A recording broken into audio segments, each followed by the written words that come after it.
ஓகேவா? Last over இருக்காது.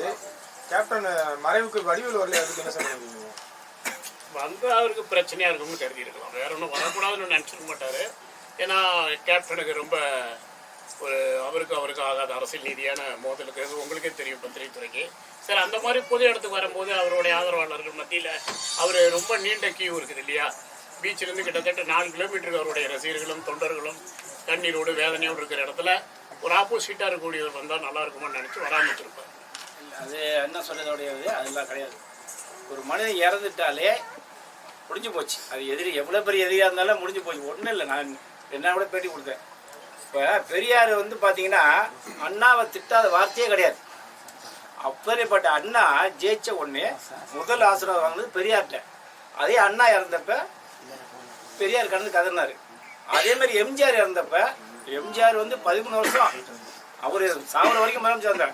அப்போ எம்ஜிஆர் செத்தப்ப கலைஞர் வந்து முதல் ஆளாக வந்தார். அதே மாதிரி எடுத்துட்டீங்கன்னு பார்த்தீங்கன்னா பெரியார், அது மாதிரி காமராஜர், அது மாதிரி ஜெயலலிதா செத்தது கலைஞர் தெரியாது, கலைஞர் செத்தது ஜெயலலிதா தெரியாது. இவங்க 2 பேரும் இதுதான் உண்மை.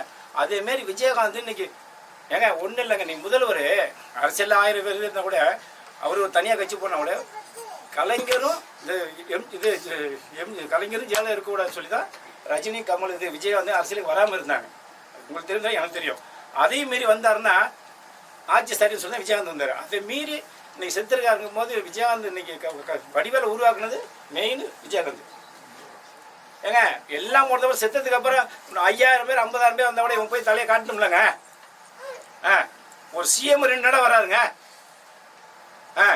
இன்னைக்கு அவருக்கு வேறு வேலை இல்லையா? தமிழ்நாட்டில் எத்தனையோ லட்சம் பேர் வேலை இருக்கும்போது அதை விட்டுட்டு 2 இடம் வந்து 72 குண்டு மலைக்கு நின்று போட்டு போகிறாரு. இவர் இந்த சென்னையில் இருந்துட்டு எல்லாம் போலீஸ் பாதுகாப்பு வச்சு பணம் இல்லையா? என்னால் வந்துட்டேன் விஐபி தர்ஷன். நான் போன 10 நிமிஷம் போய் பார்த்துருந்தேன் விஜயகாந்த் சார். 10 நிமிஷம் தான். தயார் பசங்க வரணும்னா டக்குன்னு 7 பேர் போன விட்டாங்க.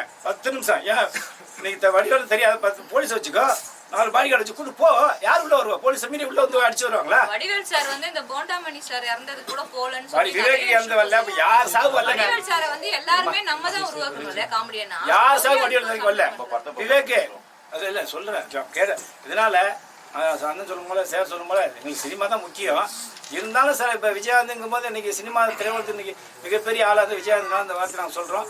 ஆனால் இந்த படத்தை நீங்கள் பெரிய லெவலில் ப்ரொமோட் பண்ணுங்க. ஏன்னா அவருக்கு தான் ரொம்ப கஷ்டம். விஜய் செருப்பதி இருந்தாங்களா, என்ன காரணம் சார்? அதை பற்றி நினைக்கிறீங்க சார்? விஜய் வரதுக்குள்ள நான் 10 நிமிஷம் முன்னே தான் நான் போயிட்டு வெளியே வந்தேன். அதுக்கப்புறம் விஜய் சார் வந்து நான் இப்போ கவனிக்கல, நான் காரில் வந்து. அது என்னன்னா உண்மையாக சொல்லட்டுமா, இப்போ என்னமே தெளிவாக உள்ளமா அடிக்க மாட்டான்.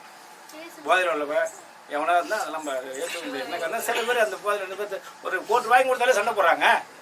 வாங்கி கொடுத்தா வெட்டுறாங்கிறான், குத்துறான்றான், அடிக்கிறான்றான். அதனால அது விட்டுருங்க. வருவேன் நானே மட்டும் வெற்றி பெறுமாக்குங்க.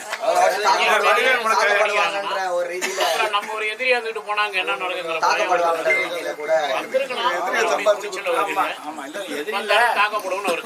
அண்ணன் சொன்னதே இதுதான். இப்ப ஒண்ணு இல்ல, இப்ப யாரா இருந்தாலும் சரி. இப்ப நீங்க பாத்துருப்பீங்க, தேவர் ஜெயந்திக்கு போன எடப்பாடி தாக்கப்பட்டாரு. ஏன் தாக்கப்பட்டாரு? தேவர் பகுதியை எடப்பாடி கவுண்டர்